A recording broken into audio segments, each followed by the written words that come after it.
রহমত পূর্ণ হোক প্রভাত আমার, তাহাজ্জুদ আর ফজরের অভ্যাস আছে যার, রহমত পূর্ণ প্রভাত হয় তার। আলহামদুলিল্লাহি রাব্বিল আলামিন, আসসালাতু ওয়াসসালামু আলা সাইয়্যিদিল মুরসালিন, আম্মা বা'দু, ফাউযু বিল্লাহি মিনাশ শাইতানির রাজীম, বিসমিল্লাহির রহমানির রহিম। আসসালাতু ওয়াসসালামু আলাইকা ইয়া রাসূলুল্লাহ ওয়া আলা আলিকা ওয়া আসহাবিকা ইয়া হাবিবাল্লাহ। আসসালাতু ওয়াসসালামু আলাইকা ইয়া নবিয়াল্লাহ ওয়া আলা আলিকা ওয়া আসহাবিকা ইয়া নূরাল্লাহ। মাদানী চ্যানেলের দর্শক শ্রোতা, আলহামদুলিল্লাহ আবার উপস্থিত হয়েছি রহমতপূর্ণ প্রভাত এই অনুষ্ঠান নিয়ে। যেখান থেকে আমাদের অনুষ্ঠান দেখছেন, দূরে কিংবা কাছে, দেশে কিংবা প্রবাসে, সকল দর্শককে জানাই আন্তরিক মোবারকবাদ। আল্লাহ তাবারক ওয়া তাআলার অনেক বড় দয়া যে মাদানী চ্যানেল প্রতি সপ্তাহে শুক্রবার, শনিবার এবং রবিবার এই 3 দিন সকালে উঠেই আমাদেরকে এক চমৎকার অনুষ্ঠান উপহার দিয়ে থাকে রহমতপূর্ণ প্রভাত। আর এই অনুষ্ঠানের মাধ্যমে আমরা কোরআনে পাকের তেলাওয়াত, হামদে বারি তাআলা, নাতে রসুল এবং বিভিন্ন টপিকের উপরে আলোচনা নিজের ঘরে বসে শোনার এবং ইলমে দ্বীন অর্জন করার সেই সুযোগ পেয়ে থাকি আল্লাহ তাআলার দয়ায়। এজন্য আমাদেরকে নিয়মিতভাবে অনুষ্ঠানের সঙ্গ দেওয়া, অনুষ্ঠানের সময় দেওয়া, অনুষ্ঠান দেখা, ইলমে দ্বীন অর্জন করা এবং নিজেকে এই অনুষ্ঠানের মাধ্যমে কি কি আমার মধ্যে পরিবর্তন নিয়ে আসতে পারি এমন কিছু চিন্তাভাবনা আমাদের থাকা দরকার। আল্লাহ পাক কবুল করে নিক। নবী রাহমাত শাফি উম্মাত সাল্লাল্লাহু তাআলা আলাইহি ওয়াসাল্লামের আলিশান ফরমান, যে ব্যক্তি প্রতিদিন আমার উপর 50 বার করে দুরূদ শরীফ পাঠ করবে, কাল কিয়ামতের ময়দানে আমি তার সাথে মুসাফা করব। সাল্লু আলাল হাবিব সাল্লাল্লাহু তাআলা আলা মুহাম্মদ সাল্লাল্লাহু তাআলা আলাইহি ওয়াসাল্লাম। মাদানী চ্যানেলের দর্শক শ্রোতা, রহমতপূর্ণ প্রভাত অনুষ্ঠানে আজকেও আমরা কোরআনে পাকের তেলাওয়াত শুনবো, হামদে বারি তাআলা, নাতে রসুল মকবুল সাল্লাল্লাহু আলাইহি সাল্লাম।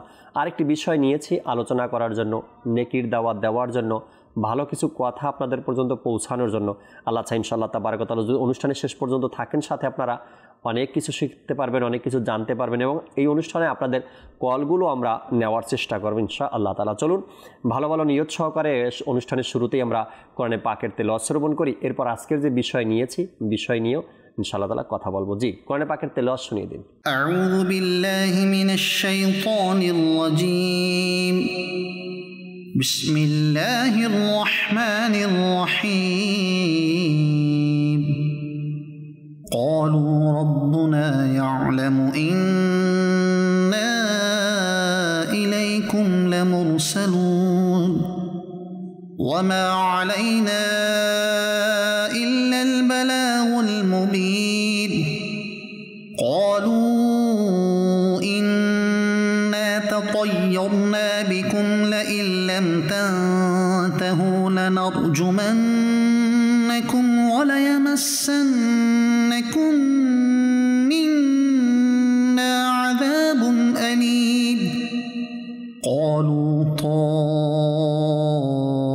طائركم معكم أئن ذكرتم بل أنتم قوم مسرفون وجاء من أقصى المدينة رجل يسعى قال يا قوم اتبعوا المرسلين اتبعوا من لا يسألكم أجرا وهم مهتدون وما لي لا أعبد الذي فطرني وإليه ترجعون أأتخذ من دونه آلهة إن يردني الرحمن بضر لا تغن عني شفاعتهم شيئا ولا ينقذون إني إذا لفي ضلال مبين آمنت بربكم فاسمعون قيل ادخل الجنة قال يا ليت قومي يعلمون بما غفر لي ربي وجعلني من المكرمين وما أنزلنا على قومه من بعده من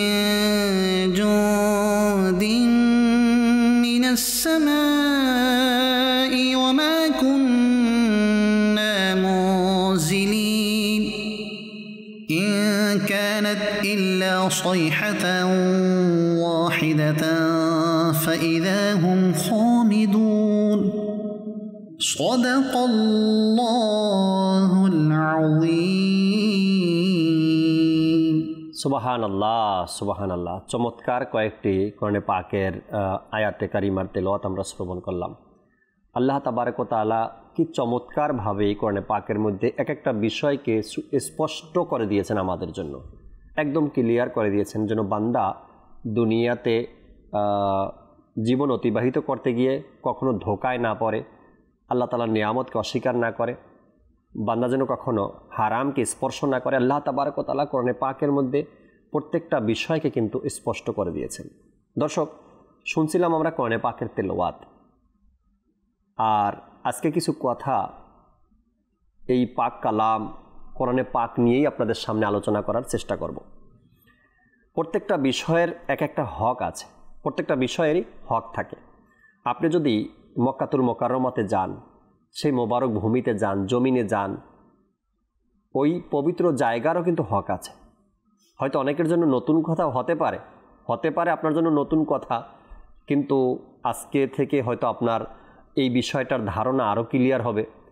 হ্যাঁ, আপনার জন্য, আমার জন্য, আমরা যখন হেরেম শরীফে যাব, মক্কাতুল মুকাররমাতে যাব, সেই জায়গারও একটা হক আছে, আপনাকে আমাকে সেটা আদায় করতে হবে।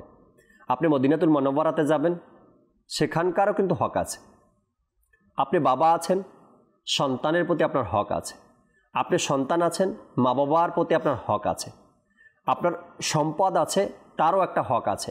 আপনার পাড়া প্রতিবেশী আছে, তাদেরও একটা হক আছে।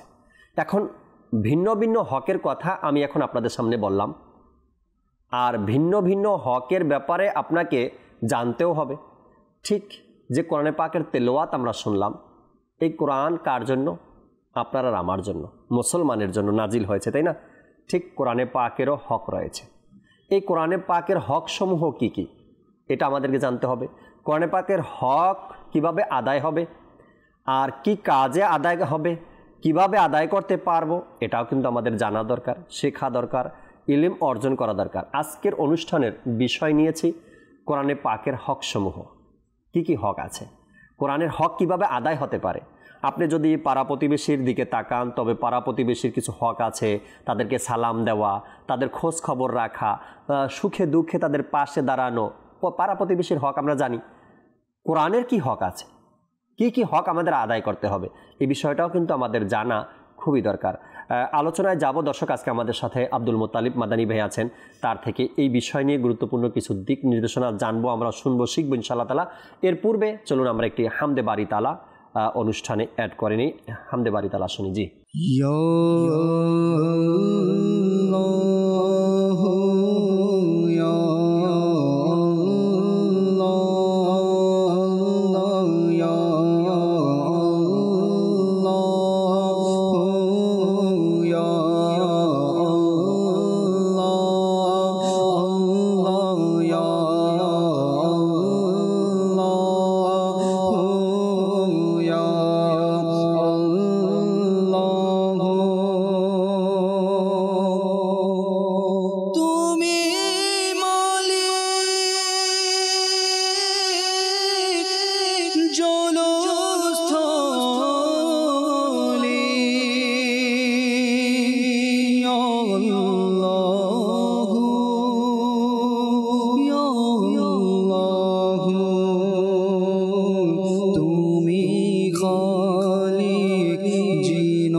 ভীষণ বারিয়া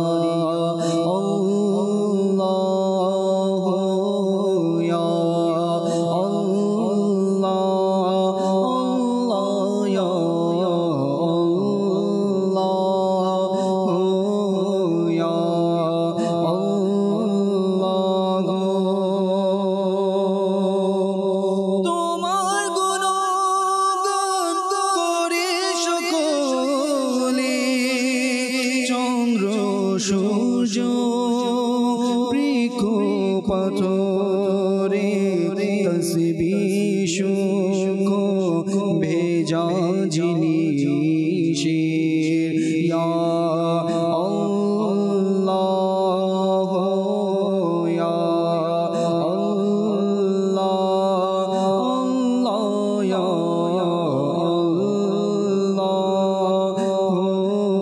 ইয়া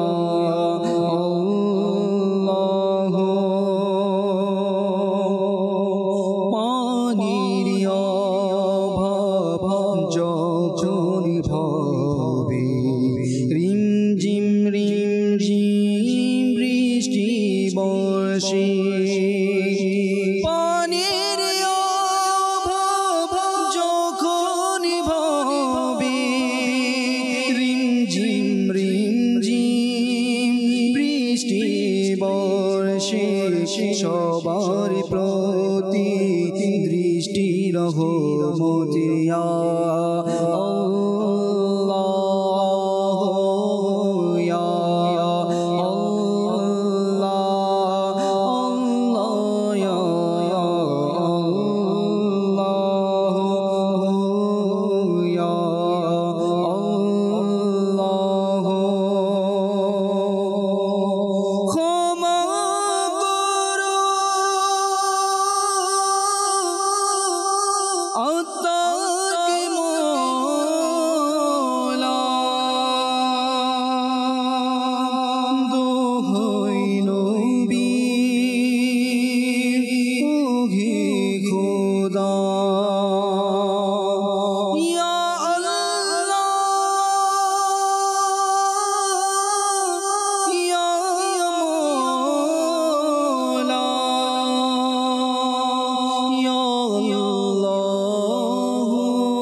नबीद सरदार या अल्लाह हो या अल्लाह अल्लाह या अल्लाह हो या अल्लाह अल्लाह या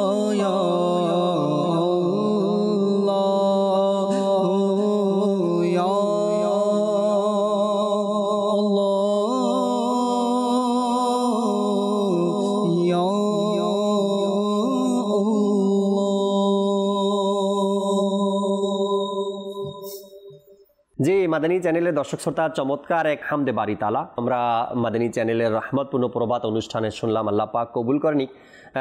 আজকের যে বিষয় একটু আগে আপনাদেরকে জানালাম কোরআনে পাকের হকসমূহ। যদি আপনারা চান আজকের অনুষ্ঠানে কোনো প্রশ্ন করার জন্য তাও আমাদেরকে কল করতে পারেন, বা কোরআনে পাক সম্পর্কে কোনো তথ্য জানতে চান তবুও আমাদেরকে কল বা SMS করুন। আমরা ইনশাআল্লাহ তাআলা একটু পরেই আপনাদের কলগুলো নেওয়ার চেষ্টা করবো অনুষ্ঠান ইনশাআল্লাহ। মোতালিব ভাই কেমন আছেন আপনি? মাশাআল্লাহ। আজকের বিষয় হুজুর শুনেছেন কোরআনে পাকের হকসমূহ। যেভাবে করে একদিনের বাচ্চা তার যে এক হক মানুষ আদায় করছে, কেননা একদিনের বাচ্চার সাথে কেমন হক আদায় করছে, তাকে ধরার ব্যাপারে সতর্ক, তাকে কোলে নেওয়ার ব্যাপারে সতর্ক, তাকে কোন কাপড় দিয়ে কোলে নিবে ওইটার ব্যাপারেও কিন্তু সতর্ক। কেননা একদিনের বাচ্চার জন্য একদম মুলায়ম সফট কাপড় দিয়ে তাকে ধরতে হয়। আচ্ছা, একদিনের বাচ্চার জন্য কোন পানি ব্যবহার করতে পারবে, কুসুম কুসুম গরম পানি তারা ব্যবহার করে। মাত্রই বাচ্চা দুনিয়াতে ভূমিষ্ঠ হলো, তাকে কি পান করাবে, কি খাওয়াবে, একটু মধু মুখে দেয়, তার কানে আজান দেয়, কতগুলো হক এখানে আদায় করছে একজন সন্তানের জন্য। একটা মানুষ পৃথিবীতে আসছে, আল্লাহ তাবারক ওয়া তাআলা যে কোরআনকে নাজিল করলেন আমাদের জন্য, মুসলমানের জন্য, অবশ্যই এর অনেকগুলো হক রয়েছে। আমরা কি সেই হকগুলো আদায় করতে পারছি বা পারবো কি, এ বিষয়ে যদি কিছু আলোচনা করতেন কোরআন পাকের হক নিয়ে। আলহামদুলিল্লাহি রাব্বিল আলামিন ওয়া সলাতু ওয়া সালামু আলা সাইয়্যিদিল মুরসালিন, আম্মা বা'দ, ফাআউযু বিল্লাহি মিনাশ শাইতানির রাজীম, বিসমিল্লাহির রহমানির রহিম। আলহামদুলিল্লাহ, কোরআন শরীফ মুসলমান এর ঘরে, যারা মুসলমান প্রত্যেকের ঘরে কোরআন শরীফ রয়েছে, আছে।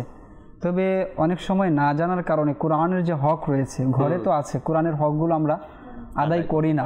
এটা আমাদের সেটা জানা বা অজানা অনেক কারণেই।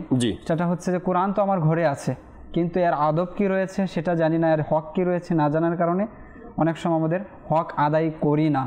তো আজকে মাদানী চ্যানেলের বদৌলতে ইনশাল্লাহ অনেকগুলো হক, অনেক কিছু জানার তৌফিক হবে। আল্লাহ তাআলা আমাকে এবং যারা শুনছেন সবাইকে এর উপর আমল করার তৌফিক দান করুন। প্রথমত যে হকের যে বিষয়টা রয়েছে, তামিম দারি রাদিয়াল্লাহু তাআলা আনহু তিনি বলেন যে হুজুর সাল্লাল্লাহু আলাইহি ওয়াসাল্লাম একদিন বলেছেন, আদ-দীনুন নাসিহাতু, দিন হলো নসিহত, উপদেশ। তো এটা হচ্ছে আমরা সাধারণত যে অর্থে করে থাকি যে আদ-দীনুন নাসিহাতু, হুজুর সাল্লাল্লাহু আলাইহি ওয়াসাল্লাম ইরশাদ করেছেন। তো বলেন এখানে মূলত নসিহাত শব্দটা আরবি অভিধান এই অনুযায়ী ব্যবহৃত হয়েছে। আরবি অভিধানে নসিহাত শব্দের অর্থ হলো খাঁটি হওয়া অথবা খাঁটি করা। আচ্ছা, খাঁটি হওয়া অথবা খাঁটি করা। তখন এই আদ-দীনুন নসিহাত এর অর্থ হবে যে দিন হলো খাঁটি হওয়ার নাম। আল্লাহু আকবার। তো সাহাবায়ে কেরাম উপস্থিত যারা ছিলেন তারা তো বুঝলেন যে এখানে নসিহত দ্বারা অর্থ হচ্ছে খাঁটি হওয়া, নিজেকে খাঁটি করে নেওয়া। তো সাহাবায়ে কেরাম হুজুর সাল্লাল্লাহু আলাইহি ওয়াসাল্লামকে ইরশাদ করলেন, ইয়া রাসূলুল্লাহ, এখানে দিন খাঁটি হওয়া এর দ্বারা অর্থ কি, এখানে কি বোঝানো হয়েছে? তখন হুজুর সাল্লাল্লাহু আলাইহি ওয়াসাল্লাম একে একে 5টি হকের বিষয়ে কথা বলেন। 5টি হক। এক নাম্বার হচ্ছে যে আদ-দীনু নসিহাতু লিল্লাহি, আল্লাহর জন্য খাঁটি হওয়া, ওয়ালি কিতাবিহি, এবং তার কিতাবের জন্য খাঁটি হওয়া, ওয়ালি রসুলি, তার রসুলের জন্য খাঁটি হওয়া, ওয়ালি আইম্মাতিল মুসলিমিন, মুসলমানদের যারা আইম্মা রয়েছে সেখানে খলিফাতুল মুসলিমিন, ওলি আউলিয়ায়ে কেরাম, উলামায়ে কেরাম, যারা মুফতিয়ানে কেরাম রয়েছে তাদের ব্যাপারে রয়েছে, ওয়া আম্মাতিহি, এবং সাধারণ মানুষ যারা রয়েছে। তো 5 ধরনের 5টা ক্যাটারাইজ করা হয়েছে মূলত এই হকের ব্যাপারে, খাঁটি হওয়ার ব্যাপারে। তো এখানে খাঁটি হওয়া হচ্ছে এই 5 প্রকারের বিষয় হক আদায় করা, আল্লাহ তাআলার হক আদায় করা, আল্লাহ তাআলার কিতাবের হক আদায় করা, হুজুর সাল্লাল্লাহু আলাইহি ওয়াসাল্লামের হক আদায় করা, এবং ওই যে আইম্মায়ে মুসলিমিন যারা আছে তাদের যে একটা হক রয়েছে সাধারণ মানুষের কাছে, আমাদের কাছে, সেই হকও আদায় করা, এবং আমাদের আশেপাশে যে সকল আত্মীয় স্বজন রয়েছে তাদের হক আদায় করা। তো আজকের আলোচ্য বিষয় হচ্ছে কোরআন এবং কিতাবের হক, যেটা যে ব্যাপারে আল্লাহ তাআলা কোরআনে পাকের মধ্যে ইরশাদ করেছেন যে ওয়াল্লাযীনা ইউমিনুনা বিমা উনজিলা ইলাইকা ওয়া মা উনজিলা মিন ক্বাবলিকা ওয়া বিল আখিরাতি হুম ইউকিনুন। এই আয়াতটা বলার উদ্দেশ্য হচ্ছে যে উলামায়ে কেরামগণ কিতাবের হক যখন বর্ণনা করতে যান তখন বলেন এই কিতাবের 5টা হক আছে। প্রথমত আমরা হকের 5টা ক্যাটারাইজ, 5টা বিভক্ত জানলাম, যেখানে আল্লাহ তাআলা রয়েছেন, আল্লাহ তাআলার হক রয়েছে, কিতাবের হক রয়েছে, হুজুর সাল্লাল্লাহু আলাইহি ওয়াসাল্লামের হক রয়েছে, আইম্মায়ে মুসলিমের হক রয়েছে, সাধারণ মানুষের হক রয়েছে। যেভাবে হকের 5টি প্রকারভেদ রয়েছে, অনুরূপভাবে কোরআনের স্বতন্ত্র 5টি হক রয়েছে। এক নাম্বার হচ্ছে কোরআনের উপর ঈমান আনা, কোরআনের উপর ঈমান নিয়ে আনা। যে কোরআনকে আল্লাহ পাক হিদায়াতের জন্য নাজিল করেছেন, যে কোরআনকে আল্লাহ তাআলা নূর হিসাবে নাজিল করেছেন, যে কোরআনকে আল্লাহ তাআলা কিতাব বলেছেন, তো সেই কিতাবের উপর পরিপূর্ণ ঈমান নিয়ে আসা। কিভাবে ঈমান নিয়ে আসা? যালিকাল কিতাবু লা রাইবা ফিহি, যে ঈমান তো এরকম আনতে হবে যে এর মধ্যে বিন্দু পরিমাণে সন্দেহ করা যাবে না। সন্দেহ কিভাবে করবে? একজন মুসলমান তো কোরআনের উপর সন্দেহ করতেই পারে না। এটা তো মূলত বলা হচ্ছে ওই সকল ব্যক্তিদের জন্য যারা অমুসলিম, অমুসলিমরা করতে পারে। কিন্তু দুর্ভাগ্য হলেও সত্য, এখন অনেক যারা স্টুডেন্ট ইউনিভার্সিটি সায়েন্স নিয়ে যারা পড়াশোনা করে, তারা সায়েন্সের চক্করে পড়ে, তারা সকল কিছু যুক্তির মাধ্যমে বুঝতে যায়। তারা অনেক সময় গিয়ে কোরআনকে অনেক প্রশ্ন করে বসে, এবং কোরআনের অনেক কথা তাদের বুঝে আসে না, এবং বলে যে এটা হয়তো ঠিক না, বা এই বিষয়টা হয়তো কোরআনে নেই। কিন্তু আপনি যদি কোরআনকেই প্রশ্ন করেন, কোরআন তোমার মাঝে কি নেই আর কি আছে, তখন কিন্তু কোরআন জবাব দিবে যে আমি হচ্ছে সেই কোরআন, যে কোরআনের মধ্যে আল্লাহ তাআলা সকল কিছু বর্ণনা করেছেন। আর সেই কোরআনকে যদি আপনি প্রশ্ন করেন, সেই কোরআন বলবে ওয়ালা আসগরা মিন যালিকা ওয়ালা আকবারা ইল্লা ফি কিতাবিম মুবিন। আমি হচ্ছে সেই কোরআন যেখানে আল্লাহ তাআলা ছোট থেকে ছোট, বড় থেকে বড়, সূক্ষ্ম থেকে সূক্ষ্ম, ক্ষুদ্র থেকে ক্ষুদ্র, কণা থেকে কণা, অনুপরিমাণ যা কিছু আছে সকল কিছু আল্লাহ তাআলা এই কোরআনে বর্ণনা করে দিয়েছেন। যে একজন মুফাসসিরে কেরামগণ বলেন যে আকাশের তারকারাজির এমন কোন তারকার বর্ণনা যে কোরআনের পাকের মধ্যে নেই। সমুদ্রের ফুটা, কত ফুটা আছে সমুদ্রের, এমন কোন ফুটার ব্যাপারে নাই কোরআনে বর্ণনা হয়নি। যে মরুভূমি আছে, এর কত ধুলি বালু কণা আছে, প্রত্যেকটা ধুলি বালু কণার বর্ণনা কোরআনে পাকের মধ্যে রয়েছে। কতগুলো গাছ আছে, প্রত্যেকটি গাছের পাতা পাতা সকল কিছুর বর্ণনা আল্লাহ তাআলা কোরআনে দিয়েছেন। তো আমাদের উচিত হচ্ছে কোরআনকে আগে জানা, কোরআনে কি বর্ণনা হয়েছে সেই বিষয়টাকে আগে বুঝতে পারা। কোরআন তো এটা পরিবর্তন হবে না। আপনি যে সায়েন্সের যুক্তি দিচ্ছেন, সায়েন্সের কথা বলছেন, সেই সায়েন্স যদি আপনি সায়েন্সের যে ইজাদ যখন থেকে হয়েছে, সূচনা যখন থেকে হয়েছে, যদি প্রশ্ন করেন প্রত্যেকটা থিওরি, প্রত্যেকটা সূত্র কতবার করে এ পর্যন্ত পরিবর্তন হয়েছে? অনেকবার পরিবর্তন হয়েছে। যে পরিবর্তনটা কোরআনে পাকের মধ্যে নেই, যে ব্যাপারে আল্লাহ তাআলা গ্যারান্টি দিয়েছেন লা তাবদীলা লিকালিমাতিল্লাহ, যে আল্লাহ তাআলার যে কালিমা, আল্লাহ তাআলার যে কিতাব, যা কখনো পরিবর্তন হবে না, কখনো। আল্লাহ তাআলা বলেন যে এখানে তোমরা সন্দেহ কিসের ভিত্তিতে করবে? এই ব্যাপারে করবে যে এটা 1400 বছর আগে নাজিল হয়েছে, এর মধ্যে পরিবর্তন হতে পারে, সেটারও তো সুযোগ আল্লাহ তাআলা রাখেন না। আল্লাহ তাআলা বলছেন ইন্না নাহনু নাযালনা যিকরা ওয়া ইন্না লাহু লাহাফিজুন, এই কিতাব আমি নাজিল করেছি, হেফাজতের দায়িত্ব আমি নিয়েছি। কোন দিক দিয়ে আমরা এর মধ্যে সন্দেহ করব? সন্দেহ করার তো কোনো অবকাশ নেই, কোনো পথই বাকি নেই যে এই দিক থেকে সন্দেহ হচ্ছে, এমন কোনো রাস্তা, এমন কোনো ওয়ে কিন্তু নেই, কোনো ওয়ে নেই। আপনি যদি কোরআন এর ব্যাপারে যদি বলেন যে কোরআন এরকম মর্যাদাপূর্ণ কিতাব, এরকম মর্যাদাপূর্ণ কিতাব, আরো নিজেদেরকে গর্ব করত যে আমরা যেভাবে কথা বলি, আমরা প্রত্যেকটা শব্দের জন্য, প্রত্যেকটা বিষয়ের অর্থের জন্য আমাদের 100-র উপরে ওয়ার্ড আছে। আপনি উটের জন্য দেখবেন উটের কতগুলো শব্দ আছে, ওদের কাছে 100-র উপরে শব্দ আছে উটের জন্য, শুধু আমাদের এক দুইটা। কিন্তু ওরা এত পারদর্শী ছিল ব্যাকরণের দিক থেকে, আরবি বুঝার ক্ষেত্রে। তাদেরকে আল্লাহ তাআলা চ্যালেঞ্জ দিয়েছেন যে আমার কোরআনের মতো একটি সূরা নিয়ে পারলে একটি সূরা, একটি আয়াত দেখাও, বিসূরাতিন মিন মিসলি। যখন এটা না সম্ভব হলো না, বলো যে এর মতো 10টি আয়াত নিয়ে আসো, এর যে সবচেয়ে ছোট সূরা আছে সেটা নিয়ে আসো। যখন এত বড় বড় পণ্ডিত যারা ছিল তাদের যখন আল্লাহ তাআলা চ্যালেঞ্জ করলো, তখন তো তারা এক সময় বললো যে না, আসলে এই চ্যালেঞ্জ আমাদের খণ্ডন করা উচিত, এই চ্যালেঞ্জ আমাদের খণ্ডন করা উচিত। তাদের অপমান বোধ করতে লাগলো যে হুজুর সাল্লাল্লাহু আলাইহি ওয়াসাল্লামের উপর যে কিতাব নাজিল হয়েছে সেটার আমরা খণ্ডন করতে পারছি না, আর তাকে আমরা অস্বীকার করছি। অস্বীকার করার তো কোনো মানেই রইলো না যদি খণ্ডন না করতে পারি। তখন তারা এক পর্যায়ে জিদে এসে যে বললো যে না, এখন খণ্ডন করা উচিত। তখন বোর্ড গঠন করলো, টাকা পয়সা রেডি করলো, যে যেভাবে হোক খণ্ডন করতে হবে। 1 বছর সময় অতিবাহিত হয়ে গেল। যাদেরকে দায়িত্ব দেওয়া হলো তারা আসলো যে আমরা পারছি না, আমাদের আরো সময় দিন, আমাদের আরো কিছু টাকা দিন, আমরা এটা চালিয়ে যাই। তখন পরবর্তীতে তারা খুঁজে 4টা শব্দ পেল, যে এই 4টা শব্দ কোরআনে পাকের মধ্যে এরকম আছে। ভুল তো নেই, ভুল নেই, তবে 4টা শব্দ এরকম আছে যে আরব ব্যাকরণের সাথে যায় না। এক হচ্ছে হুজুয়া, এক হচ্ছে শাইউন কুব্বারুন, এক হচ্ছে ওজাব। এই শব্দগুলো কোরআনে আরবির যে ব্যাকরণ আছে সেই ব্যাকরণ অনুযায়ী কোরআনে আসেনি, নাজিল হয়নি। তখন তারা বলল যে এত একটা নির্ধারণ করা উচিত যে আসলে কি হয়নি কিনা। তাদের মধ্যে সবচেয়ে প্রবীণ যে ব্যক্তি, তাদের মধ্যে সবচেয়ে পণ্ডিত যে রাখতো আরবি ব্যাকরণে, আরবি ভাষায়, তাকে খুঁজে বের করা হলো। তখন এক জায়গায় হুজুর সাল্লাল্লাহু আলাইহি ওয়াসাল্লাম উপস্থিত হলেন, সেখানে আলোচনা হলো। যখন হুজুর সাল্লাল্লাহু আলাইহি ওয়াসাল্লাম তার সাথে এরকম কিছু কাজ করলেন, তখন সে ব্যক্তি প্রথম যে শব্দগুলো বের করেছিল সেই শব্দগুলোই ছিল কোরআনের 4টি শব্দ। যা আতাত্তাখিদুনি হুজুয়া, আপনি কি আমাকে হাসি ঠাট্টার খোরাক বানাতে চান? তো হুজুয়া শব্দটি ওই ব্যক্তি যাকে তারা নিজেদের পণ্ডিত হিসাবে নিযুক্ত করেছে, সেই ব্যক্তি বলল যে আতাত্তাখিদুনি হুজুয়া ইন্নী শাইখুন কুব্বারুন। কুব্বার শব্দ তারা বলে যে কুব্বার শব্দ হয় না। সেই ব্যক্তি বলতেছে আমি তো অনেক বড় বৃদ্ধ একজন মানুষ, আমার সাথে এরকম আচরণ হয় না। তারপরে বলল যে আপনার যে এই কাজটি আপনি আমার সাথে করেছেন শাইউন ওজাব, এটা আশ্চর্যজনক কাজ। তো কোরআন এরকম একটি গ্রন্থ যার মধ্যে 1400 বছর আগেও কেউ কোনো খুঁত বের করতে পারেনি। এখন পর্যন্ত হাজার হাজার মানুষ যারা খুঁত বের করার জন্য এটাকে অধ্যয়ন শুরু করলো যে কোরআনে কোনো ভুল ছিল কিনা বা আছে কিনা, তারা মুসলমান হয়েছে। ইতিহাস এখনো সাক্ষী এখন পর্যন্ত হচ্ছে, যারাই কোরআনে হাত দিয়েছে এই নিয়তে যে এর মধ্যে আমি ভুল বের করব, তখন তারা সেটা থেকে আরো শিক্ষা নিয়েছে যে কোরআন হচ্ছে প্রকৃত সত্য। যখন ফিরাউন এর ঘটনা নিয়ে রিসার্চ করা শুরু হলো যে এই ব্যাপারে ঘটনা কি আছে কোরআনে, তখন কোরআন দেখলো কোরআন কখন নাজিল হয়েছে, ফেরাউনের ঘটনা কখন, তখন মুসলমান হয়ে গেল।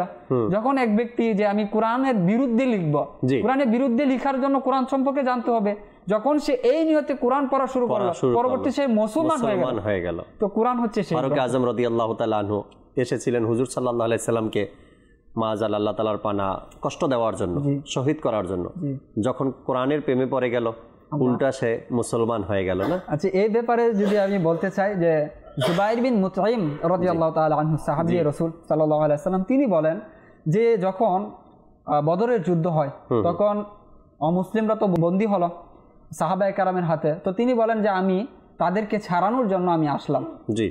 তো এসে সেখানে কথা হচ্ছে একে অন্যের সাথে, তখন হুজুর সাল্লাল্লাহু আলাইহি ওয়াসাল্লাম তেলাওয়াত করছেন। আচ্ছা, যে তেলাওয়াত কি ছিল?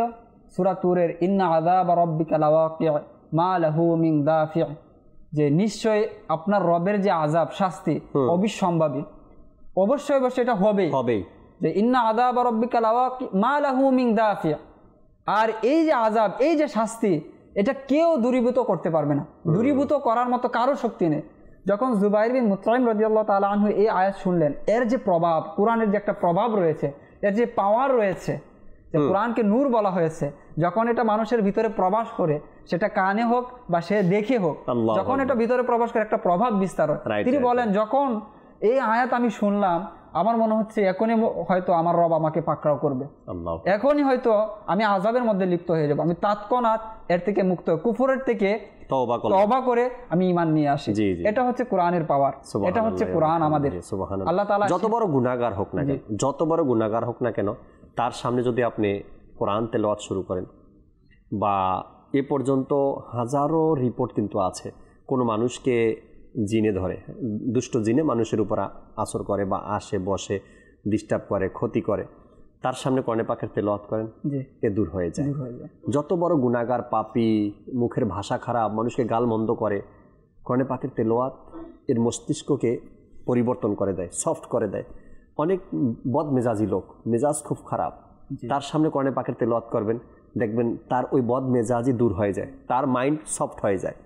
এরকমের ভাবে আপনি কোরআন পাকের যে এক রুহানিয়াত, কোরআন পাকের যে এক ক্ষমতা, কোরআন পাকের মধ্যে যে অলৌকিক এক ক্ষমতা আল্লাহ তাআলা দিয়েছেন। সবচেয়ে মজার যে বিষয়টা, কোরআনের হক নিয়ে আজকে আলোচনা করছি আমরা, যে কিভাবে হক আমরা আদায় করব। আসলেই কি হক আদায় করা সম্ভব আমাদের? সূরা ফাতিহা বলি বা সূরা নাস বলি, শুরু থেকে নিয়ে শেষ পর্যন্ত, আমার জন্মের পর থেকে তো আমি সূরা ফাতিহাই নামাজে পড়তে শুনতেছি। এমন কোনো আয়াত বা এমন কোনো সূরা তো আর শুনিনি কি যে নামাজগুলোতে আওয়াজ দিয়ে তেলাওয়াত করতে হয়। ওই নামাজগুলোতে সূরা ফাতিহার জায়গায় অন্য কোনো সূরা তো পড়তে শুনিনি। আচ্ছা, এরপরেও কি এমন কোনো ব্যক্তি বা এমন কোনো মুসলমান আজও পর্যন্ত প্রকাশ পেয়েছে যে বলবে যে নামাজের মধ্যে শুরুতেই সূরা ফাতিহা শুনতে? আর এমন কথা কিন্তু নেই। তার কারণ হলো কোরআনটা হলো রুহানি এক খোরাক, আত্মার খোরাক কোরআন।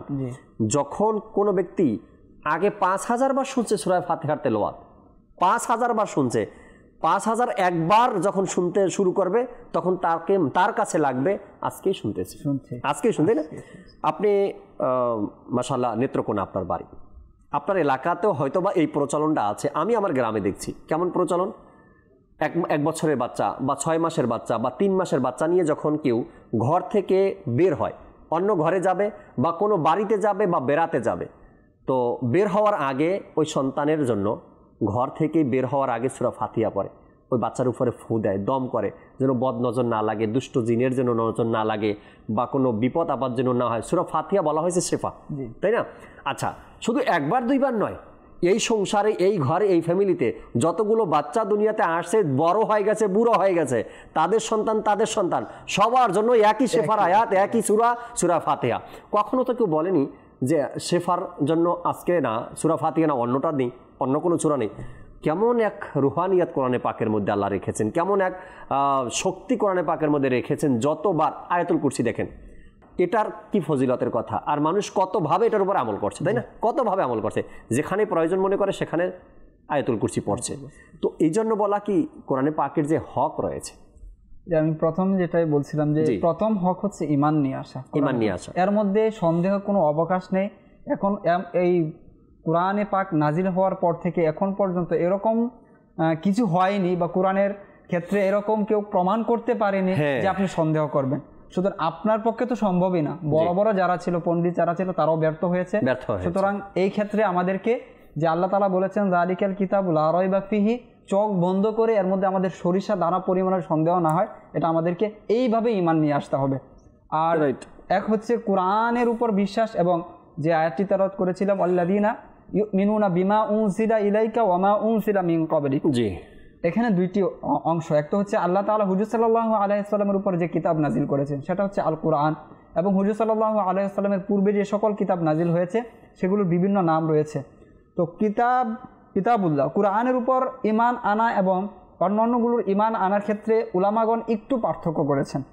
একটু পার্থক্য হচ্ছে কোরআনের উপর ঈমান আনার ক্ষেত্রে সূরা ফাতিহার যে আলহামদুলিল্লাহ সূরা আলিফ থেকে সূরা নাসের সিন, এখানে যতগুলো অক্ষর আছে প্রত্যেকটা অক্ষরের উপর আমাদের ঈমান রাখতে হবে, বিশ্বাস রাখতে হবে। এর মধ্যে যা আছে এর মধ্যে কোনো রকমের কোনো কিছু ভুল নেই, সন্দেহ নেই, অযৌক্তিক নেই। আল্লাহ যা দিয়েছেন সব যৌক্তিক দিয়েছেন, সব গ্রান্টেড দিয়েছেন, সব ভালো দিয়েছেন, তাই না? জি। আর বাকি যেগুলোর মধ্যে আছে আল্লাহ তাআলার পক্ষ থেকে যা নাজিল হয়েছে তা হক, তার উপর আমাদের বিশ্বাস আছে। কিন্তু বর্তমানে যে সকল তাওরাত, ইনজিল যেগুলো তো রয়েছে, যে এই বিশ্বাস সেইগুলোর ক্ষেত্রে এটাই আল্লাহ তাআলা যেগুলো নাজিল করেছেন সেটার উপর আমি বিশ্বাস রাখি।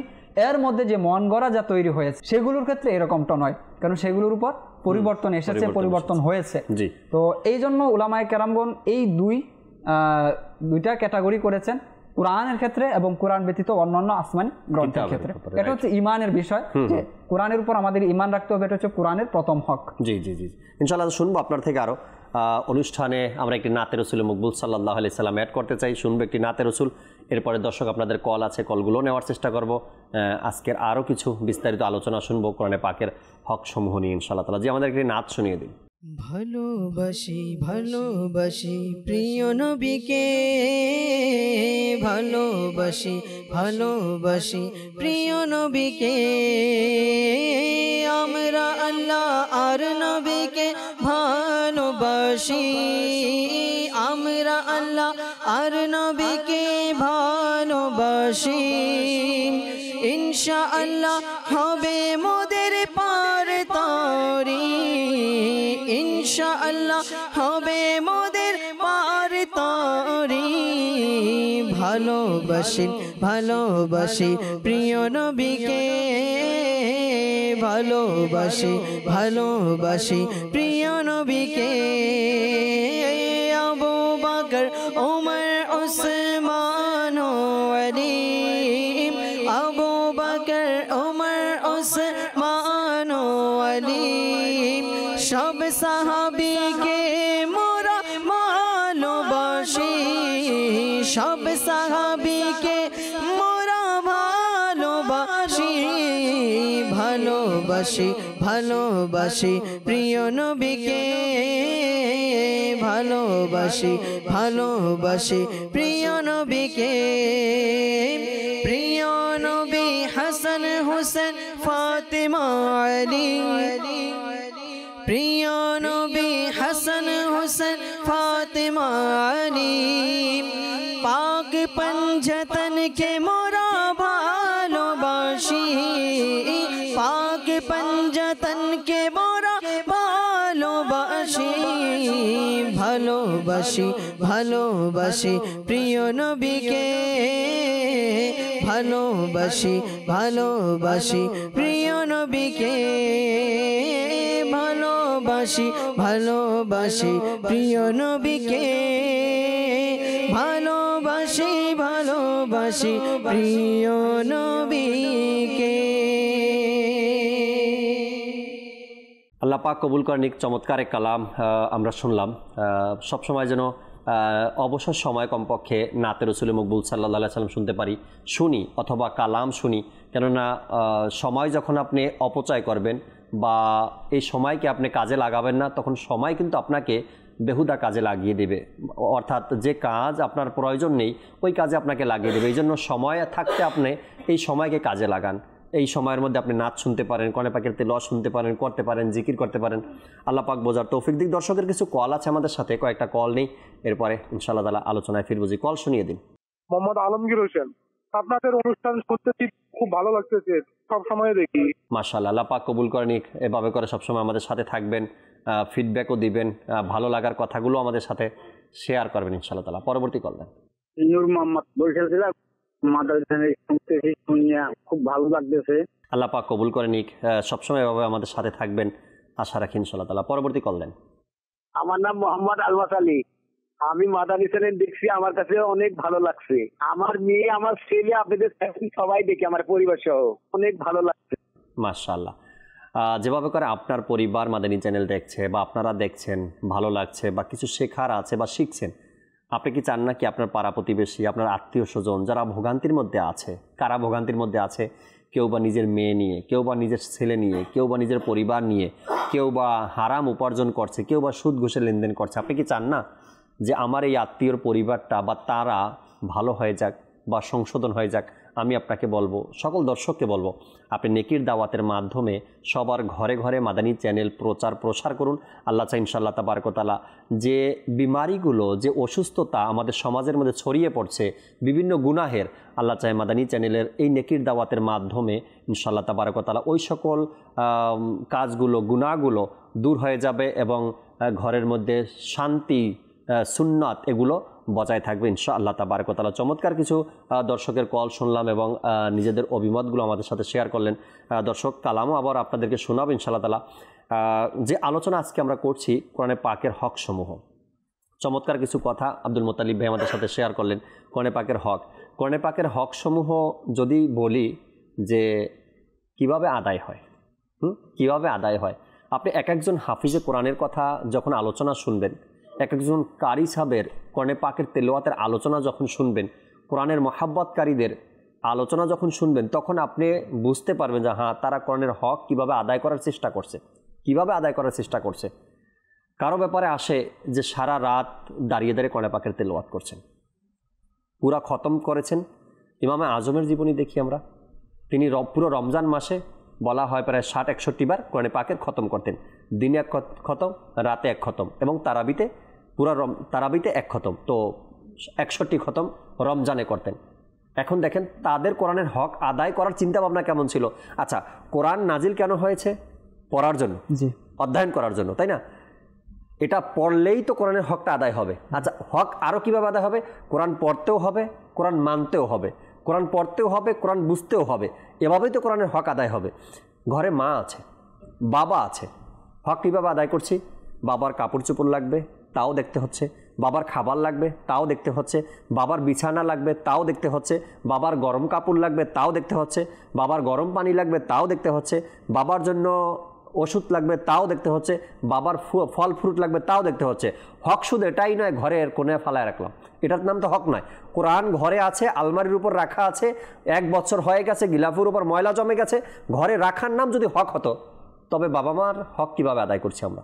প্রত্যেকটা বিষয় কিন্তু বাবার মায়ের শুনছি আমরা। ঠিক কোরআনের হক তো এটাই, কোরআনে পাককে ঘরে রাখা, কোরআনে পাককে স্পর্শ করা, কোরআনে পাককে তেলাওয়াত করা, কোরআনকে বোঝা, কোরআন মোতাবেক আমল করা, এটার নাম।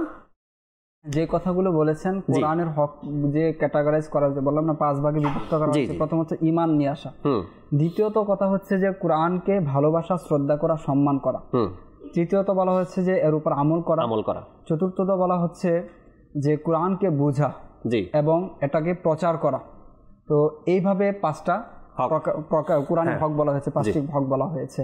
দ্বিতীয়ত যে বিষয়টা কোরআনকে ভালোবাসা এবং কোরআনকে শ্রদ্ধা করা, সেই বিষয়ে যদি আমরা জানতে চাই যে কোরআনকে ভালোবাসা এবং শ্রদ্ধার নাম যেটা হচ্ছে, সেটা হচ্ছে এটাকে প্রতিদিন হলে একবার স্পর্শ করা, একবার দেখা এবং কিছু পৃষ্ঠা হলেও পড়া, অধ্যয়ন করা, এর সাথে একটা সম্পর্ক তৈরি করা। আপনি যে বিষয়টা বলছিলেন যে কিয়ামতের ময়দানে যে কোরআনের পাঠকারী, তেলাওয়াতকারী সে উঠবে, যখন সে উঠবে তৎক্ষণাৎ আল্লাহ তাআলার কাছে কোরআন সুপারিশ করা শুরু করবে, হে আল্লাহ তাকে জান্নাতের পোশাক পরিধান করা। সুবহানাল্লাহ, সুবহানাল্লাহ। তার গায়ে পোশাক নেই, কারণ আমরা জানি কিয়ামতের ময়দানে কি হবে, প্রথমেই বলবে যে আল্লাহ তাকে জান্নাতের পোশাক পরাও, সুবহানাল্লাহ, কোরআন বলবে। দ্বিতীয়ত বলবে তার মাঝে আরো তুমি সৌন্দর্য বৃদ্ধি করো, সুবহানাল্লাহ, তখন আল্লাহ তাআলা তাকে মুকুট পরাবেন, সুবহানাল্লাহ। পরবর্তীতে বলবে যে তার প্রতি তুমি সন্তুষ্ট হয়ে যাও, আল্লাহু আকবার। বিনা কাপড়ে উঠেছে, পোশাকের আবদার, তারপরে হচ্ছে সৌন্দর্য আরো বাড়াও, তারপরে হচ্ছে তুমি তার প্রতি সন্তুষ্ট হয়ে যাও, তখন আল্লাহ তাআলা তার প্রতি সন্তুষ্ট হবে। তখন তাকে বলবে যে কোরআন তেলাওয়াত করতে থাকবে এবং জান্নাতের এক একটি মর্যাদা বৃদ্ধি করতে থাকবে, স্তর অতিক্রম করতে থাকবে, তেলাওয়াত করতে থাকবে, স্তর অতিক্রম করতে থাকবে, আর প্রত্যেক তেলাওয়াতের প্রত্যেকটি আয়াতের বদলতে একটি একটি করে নিয়ামতে বৃদ্ধি হতে থাকবে। যেহেতু কোরআনের পক্ষ থেকে তার সুপারিশ, কোরআনের ব্যাপারে যে বিষয়গুলো আসে সেটা হচ্ছে যে হিলিয়াতুল আউলিয়া নামক কিতাবের মধ্যে বর্ণিত হয়েছে, যে ব্যক্তি কোরআন তিলাওয়াত নামাজের মধ্যে পড়বে প্রত্যেকটি হরফের বিনিময়ে 100টি নেকি পাবে নামাজের মধ্যে। যে ব্যক্তি নামাজের মধ্যে বসে তিলাওয়াত করবে নফল নামাজে, তার জন্য প্রতিটি হরফের বিনিময়ে 50 নেকি। যে নামাজের বাইরে অজু সহকারে তিলাওয়াত করবে তার জন্য রয়েছে 25 নেকি। আর যে অজুবিহীন, যার অজু নেই কিন্তু পবিত্র, শরীর পবিত্র, অজু নেই কিন্তু তেলাওয়াত করছে, সেও 10 নেকি করে পাবে প্রতিটি হরফের। এ হচ্ছে কোরআনের মর্যাদা, কোরআনের মাকাম। আমরা দ্বিতীয়ত যে শ্রদ্ধা এবং ভালোবাসা, সেই বিষয়ে যদি জানি কোরআনকে শ্রদ্ধা কিরকম করা উচিত, কোরআনের প্রতি ভালোবাসা কিরকম রাখা উচিত, যে আমরা জানি সুলতান গজনবী রহমতুল্লাহ তাআলা আলাইহি তিনি বাদশাহ ছিলেন। সুলতান মাহমুদ গজনবী রহমতুল্লাহ তাআলা আলাইহি এক জায়গায় গেলেন এবং সেখানে তাকে এমন একটি ঘরে থাকতে দেওয়া হলো, যে ঘরে যেদিকে তিনি পা দিবেন সেদিকে হচ্ছিল তাক ছিল, আলমারি ছিল, কিতাবাদি সেদিকে রাখা ছিল। তো সেইখানে একটি কোরআনও ছিল। যখন তিনি শুতে গেলেন তখন দেখলেন যে সেই আলমারির মধ্যে, তাকের মধ্যে একটি কোরআন রয়েছে। তখন তিনি বললেন আমি ওইদিকে পা দিয়ে শুব। তখন তিনি প্রথমে ভাবলেন যে আমি এই কোরআনটা বাইরে বের করে দিই, আলমারি থেকে বা তাক থেকে বের করে বাইরে করে দিই। পরবর্তী ভাবলেন যে আমি থাকার জন্য, নিজের আরামের জন্য কোরআনকে বাইরে বের করে দিব। তখন তিনি এভাবেই বসে রইলেন, সারা রাত এভাবে অতিবাহিত করে দিলেন, পা প্রসারিত করেননি। তো তিনি যখন ইন্তিকাল করলেন, ইন্তেকালের পর জিজ্ঞাসা করা হলো যে আল্লাহ তাআলা আপনার সাথে কীরূপ আচরণ করেছেন। তখন তিনি এই ঘটনাটি উল্লেখ করেন যে আমি একদিন এরকম কোরআনের সাথে উত্তম ব্যবহার করার কারণে, শ্রদ্ধা করার কারণে, কোরআনের প্রতি আমার যে ভালোবাসা ছিল, এই ভালোবাসার কারণে আল্লাহ পাক আমাকে ক্ষমা করে দিয়েছে। সুবহানাল্লাহ, সুবহানাল্লাহ। এই হচ্ছে কোরআনের প্রতি ভালোবাসার কারণ। আবার কোরআন কিছু একটা নমুনা, আউলিয়া কেরাম। আবার কোরআনের প্রতি যারা বিরুদ্ধাচরণ করে, কোরআনের প্রতি হিংসাত্মকমূলক ক্ষুদ্র মনোভাব দেখায়, তাদের ব্যাপারেও এসেছে, ইতিহাসের পাতায় তাদের ঘটনাও এসেছে। যেমন ওয়ালিদ বিন ইয়াজিদ, উমাইয়া খলিফা একজন ছিল, ওয়ালিদ বিন ইয়াজিদ। সে কোরআন এর আয়াত পড়তো, কোরআন তেলাওয়াত করতো এবং সে থেকে সে কুলক্ষণ বের করার চেষ্টা করতো, খারাপ দিকগুলো বা কুলক্ষণ কি রয়েছে, যে এখন আমি তেলাওয়াত করছি এর থেকে কুলক্ষণ বের করার তার একটা মনোভাব ছিল। তো একদিন তেলাওয়াত করলো এবং তেলাওয়াত করতে করতে এই আয়াতে উপনীত হলো ওয়াখাবা কুল্লু জাব্বারিন আনিদ। যে আয়াতের অর্থ হলো যে প্রত্যেক সীমালঙ্ঘনকারী এবং হঠকারী তারা ব্যর্থ হয়েছে। এখন সে তো জানতো সে সীমালঙ্ঘনকারী, হঠকারী, সে হচ্ছে আল্লাহ তাআলার যে আদেশগুলো রয়েছে অমান্যকারী, সে তো জানতো। যখন দেখলো যে কোরআন এটা বলছে, তো কোরআনের প্রতি সে রাগ দেখানো শুরু করলো, যে কোরআন এটা বলছে, আমাকে বলতেছে কোরআন এটা। তখন সে, এই যে বললাম যে সে কুলক্ষণ নেওয়ার চেষ্টা করতো কোরআন থেকে, সে কোরআনকে শহীদ করে দিল, ছিঁড়ে ফেললো। আর সে কোরআনকে সম্বোধন করে এভাবে বলছিল যে কিয়ামতের ময়দানে যখন তোমাকে উঠানো হবে, তখন তুমি আল্লাহ তাআলার কাছে আমার ব্যাপারে নালিশ দিও যে ওয়ালিদ বিন ইয়াজিদ আমার সাথে এরূপ আচরণ করেছে।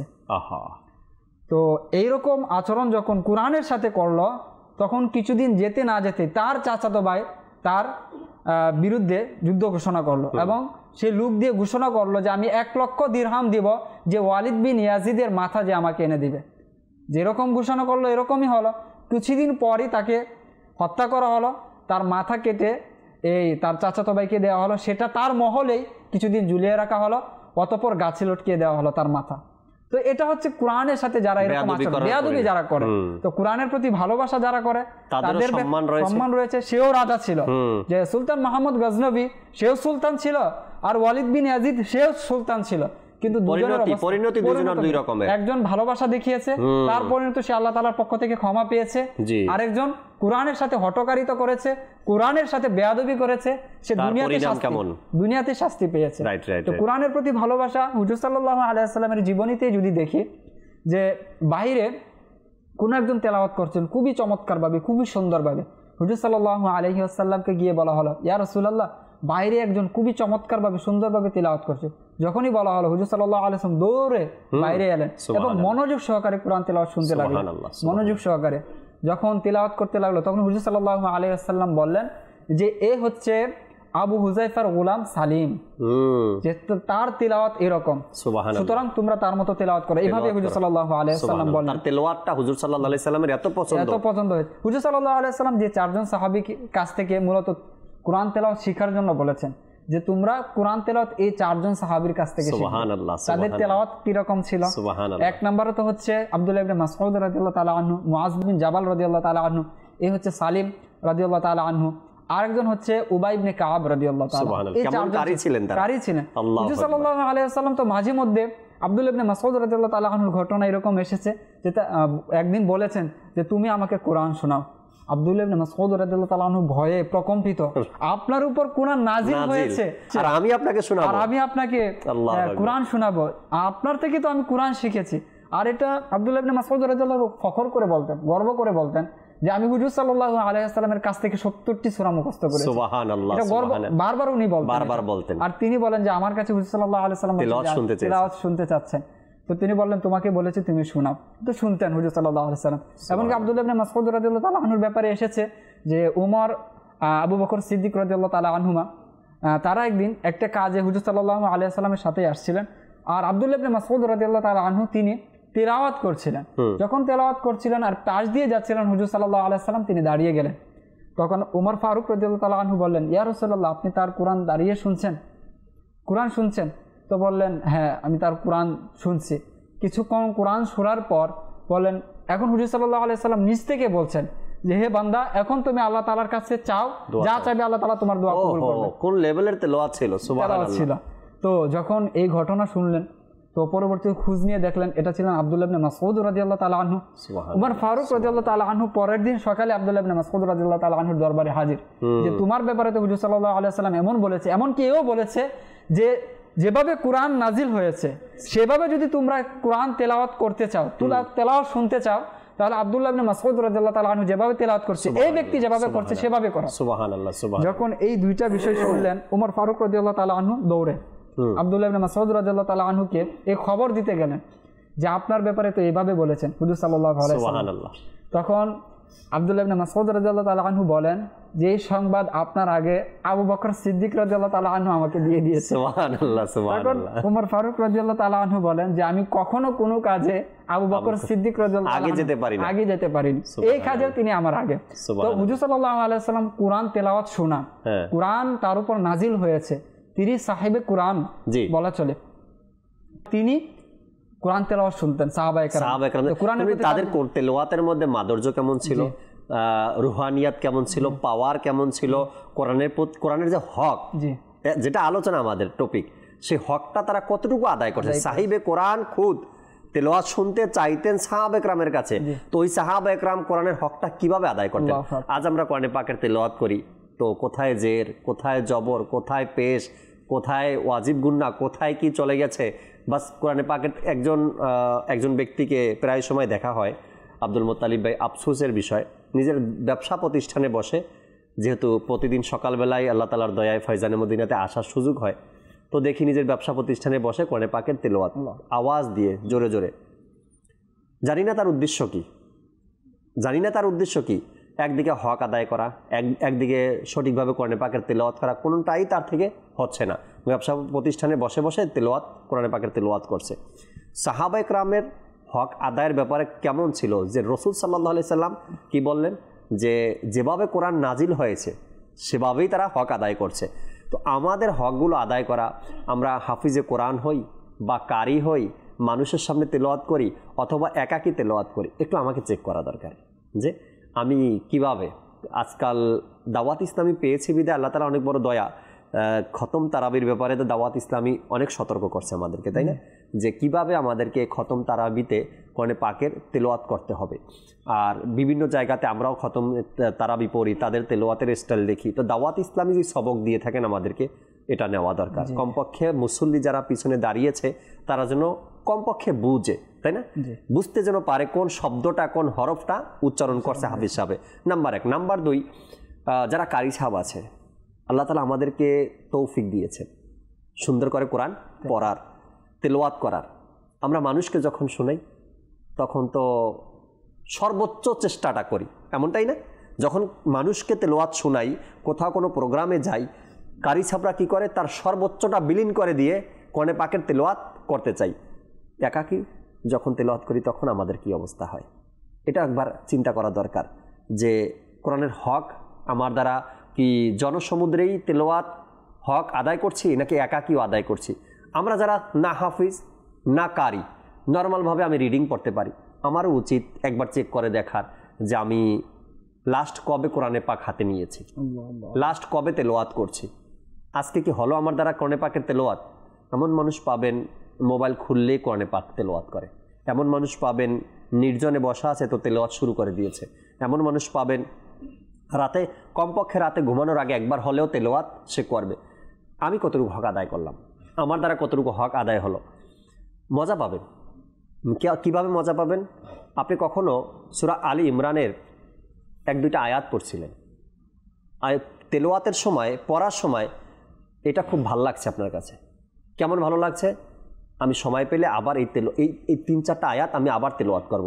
তো ওইটাকে আপনি স্ক্রিনশট দিয়ে রাখেন, ওটাকে আপনি রিমার্ক করে রাখেন যেন আপনি আবার এই আয়াতগুলো খুঁজে পান। এভাবে করে যখন আপনি পড়া শুরু করবেন না, ভালো লাগা শুরু করবে। যেমন দাওয়াত ইসলামের আইটি মজলিস কোরআন অ্যাপস দিয়েছে, এখানে অপশন আছে আপনার যে আয়াতগুলো পছন্দ বলতে যে আয়াতটা আপনি পড়ার সময় এমন একটা তৃপ্তি এখানে পেয়েছেন কি আমি আরেকবার পড়বো, ফ্রি টাইমে আরেকবার পড়বো, এখন তো তেলাওয়াত করছি, আমাকে সামনে যেতে হবে, তো এই আয়াতগুলো আমি আবার পড়বো। তো ওখানে আপনি ওটাকে নোট করে রাখতে পারবেন। পরবর্তীতে যখন আপনি ওই অপশনে যাবেন তো ওই আয়াতগুলো আপনাকে দেখাই দেবে, ওখানে থাকে, ওগুলো সেভ করা থাকে। তো যখন এভাবে করে আপনি কোরআনে পাকের তেলাওয়াত করবেন, কখনো কোরআনে পাকের মধ্যে মা বাবার জন্য দোয়া, কখনো কোরআনে পাকের মধ্যে নিজের আত্মার প্রতি জুলুম করছি তার দোয়া, কখনো কোরআনে পাকের মধ্যে হুজুর সাল্লাল্লাহু আলাইহি সাল্লামের দরবারে গিয়ে তওবা করার দোয়া, কখনো কোরআনে পাকের মধ্যে আল্লাহ তাআলার নিয়ামত রাজির কথা আলোচনা। এই যে আয়াতগুলো যখন পড়বেন, তেলাওয়াত করবেন, সামনে আসবে, আবার আসবে, তখন দেখবেন তৃপ্তি, ভালোবাসা আপনার বাড়তেই থাকবে। একটি কালামের দিকে যেতে চাই শেষ মুহূর্তে ইনশাআল্লাহ তাবারাক ওয়া তাআলা। এটি কালাম আমরা শুনি অনুষ্ঠানে, এরপরে শেষ কিছু আলোচনা আজকের অনুষ্ঠানে করে বিদায় নিব ইনশাআল্লাহ তাআলা। যে আরেকটি কালাম আমাদেরকে শুনিয়ে দিন। প্রিয় নবী তুমি আবেদন শোনো আমার, প্রিয় নবী তুমি আবেদন শোনো আমার, বিদায় বেলায় আমায় দিদার দিও তোমার, বিদায় বেলায় আমায় দিদার দিও তোমার, প্রিয় নবী তুমি আবেদন শোনো আমার, বিদায় বেলায় আমি স্বপ্নে সে আমার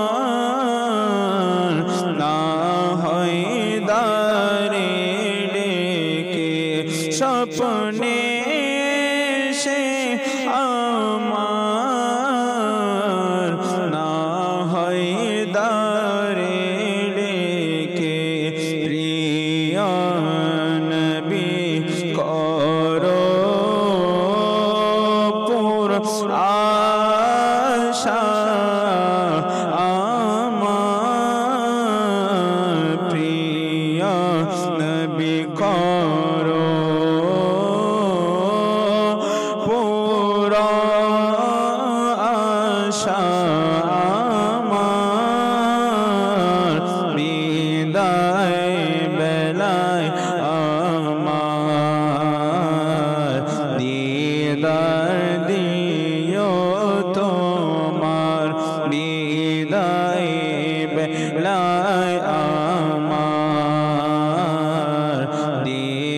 দিদার দিও তোমার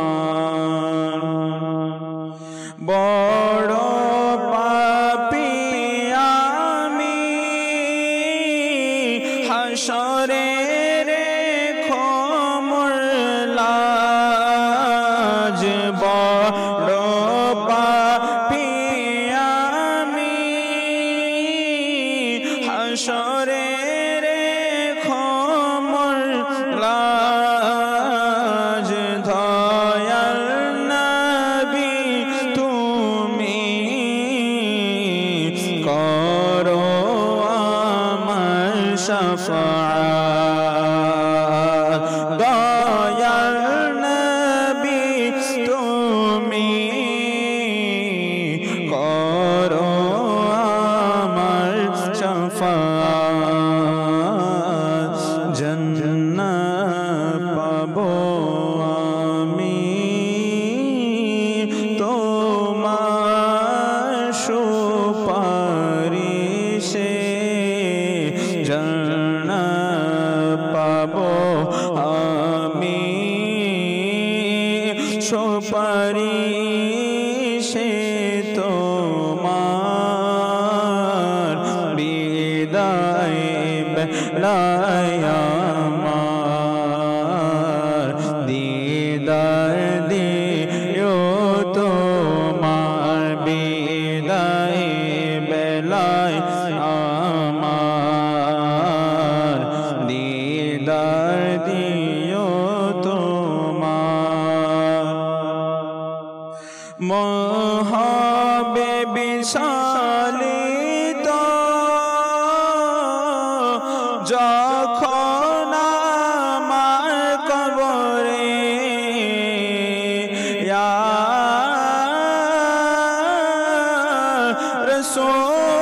রাসূলুল্লাহ আকা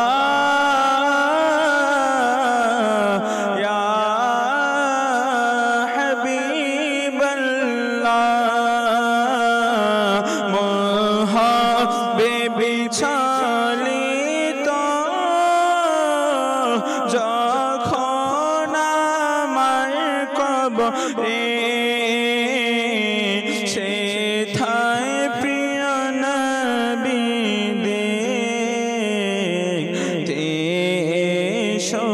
সমরে সেথায় প্রিয় নবী তুমি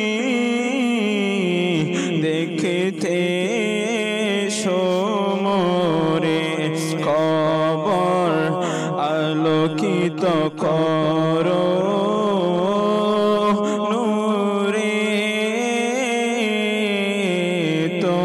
তোমার কবর আলোকিত করো নূরে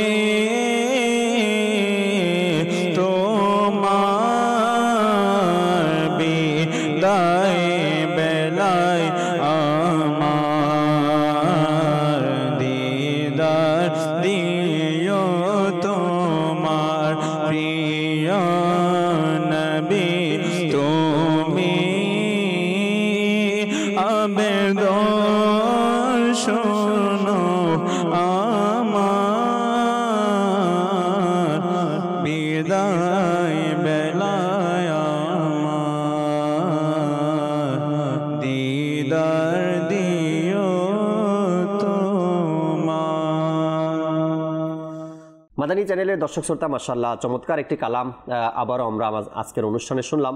আল্লাহ পাক আমার এই নাতখা ইসলামী ভাইকে কবুল করে নিক, বরকত দান করুক। এভাবেই যেন তারা আমাদেরকে তাদের এই চমৎকার সুরে কণ্ঠে আমাদেরকে নাতে রসুল শোনাতে থাকেন এবং তাদের নাচ শুনে যেন আমাদের অন্তরে মদিনার ভালোবাসা ধীরে ধীরে বাড়তে থাকে, বাগদাদের ভালোবাসা বাড়তে থাকে, আজমিরের ভালোবাসা বাড়তে থাকে, বেরেলির ভালোবাসা যেন আমাদের অন্তরে সবসময় তাদের কালাম শুনে শুনে যেন আমরা বাড়াতে পারি। আল্লাহ তাআলা কবুল করেন। দর্শক, আলোচনা শুনছিলাম আমরা আজকের অনুষ্ঠানে কোরআনে পাকের হকসমূহ। কিছু আলোচনা মোতালিব ভাই থেকে আরও শুনি, এরপর ইনশাআল্লাহ তাআলা অনুষ্ঠানের শেষের দিকে যেতে হবে।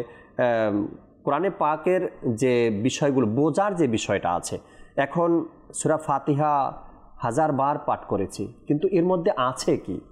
হ্যাঁ, একটা বিষয় না, এর মধ্যে আছে কি, আল্লাহ কি ইরশাদ করছেন এই আয়াতে পাকের মধ্যে, এই সূরার মধ্যে বোঝার কিন্তু একটা বিষয় আছে। যখন কোনো ব্যক্তি বুঝতে পারে মোতালিব ভাই, তখন কিন্তু ওই ব্যক্তি পড়তেও ভাল লাগে। যারা মুফাসসিরগণ আছে প্রায় সময় কোরআনে পাকের তেলাওয়াত করে, চোখ থেকে পানি ঝরতেছে, কেন? সে বুঝতেছে এর মধ্যে আল্লাহ কি ইরশাদ করছেন। আযাবের আয়াতগুলো আসলে তখন দেখবেন অনেক মানুষ কান্না করতেছে। কারা কান্না করে? যারা বুঝে যে এই আয়াতের মধ্যে আযাবের কথা ইরশাদ করা হয়েছে। তো বোঝার ব্যাপারে যদি কিছু বলতেন, কোরআনে পাক বোঝা আমল করা। আপনি এর আগে যে বিষয়টা বলেছেন যে কোরআন তেলাওয়াত করার বিষয়, সংক্ষিপ্তভাবে বলবো সে বিষয়ে যে হুজুর সাল্লাল্লাহু আলাইহি ওয়াসাল্লাম ইরশাদ করেছেন যে এমন অসংখ্য তেলাওয়াতকারী রয়েছে যাদের তেলাওয়াতের ব্যাপারে কোরআন নিজে অভিশাপ করে। তেলাওয়াত তো করছে কিন্তু কোরআন নিজে অভিশাপ করে। তো সেই বিষয়টা আমাদের চেক করে নেওয়া উচিত যে আসলে আমি কোন তেলাওয়াতকারীর মধ্যে রয়েছে। এক তো হচ্ছে নিয়তের সংশোধনের বিষয়টা রয়েছে, আর হচ্ছে তেলাওয়াতের পরিশুদ্ধতার বিষয় রয়েছে। তো সেই বিষয়টার প্রতি আমরা লক্ষ্য রাখবো। আর কোরআন তেলাওয়াতের ফজিলতের ব্যাপারে আছে তেলাওয়াতের একটা, যে দুই ভাই ছিল, একজন ছিল আলী বিন সালেহ আর একজন ছিল হাসান বিন সালেহ। তারা দুই ভাই ছিল আর তার মা ছিল। তারা তিনজনে মিলে প্রতিদিন এক খতম করতেন। তিনজনে মিলে। প্রথমত তার মা ইন্তিকাল করলেন, তো মা ইন্তিকালের এখন জায়গা এখন দুই ভাগ হয়ে গেছে কোরআন, 15 পারা করে দুই ভাই পরবর্তীতে কোরআন খতম করতেন। পরবর্তীতে তাদের যে বড় ভাই ছিল আলী বিন সালেহ, তিনি ইন্তেকাল করে যান, এখন এক ভাই। পরবর্তীতে তিনি প্রতিদিন এক খতম করেন। এটা হচ্ছে ওই পরিবারের অবস্থা। আলী ইবনে সালেহ রহমতুল্লাহ আলাইহি যেদিন ইন্তেকাল করেন, তো তার ঘরে শুধুমাত্র একজন ব্যক্তি ছিল, সেই ব্যক্তি নামাজ পড়ছিলেন। আর আলী ইবনে সালেহ রহমতুল্লাহ আলাইহি ইন্তেকালের যে অন্তিম মুহূর্তে তিনি পানির কথা বলছিলেন। যে ওই ব্যক্তি নামাজ শেষ করতে করতে তিনি এমন অবস্থায় যে পরিতৃপ্ত হয়ে গেছেন পানি। তো বললেন যে আপনি পানি চাচ্ছিলেন, বলে আমি পানি পান করে নিয়েছি। বলে পানি কে পান করেছে? আল্লাহ তাআলার পক্ষ থেকে আমার পানি পান করা হয়েছে। আর আল্লাহ তাআলা এও বলেছে যে সালেহিন, আম্বিয়া কেরাম, সিদ্দিকিন যারা রয়েছে তাদের মধ্যে তোমাদের এই ফ্যামিলিটা, তিনজন তোমরা রয়েছে, তাদের মধ্যে তোমাদেরকে আমি শামিল করি, মা এবং দুই ভাই। তো তাদের ফ্যামিলিটা কিরকম ছিল?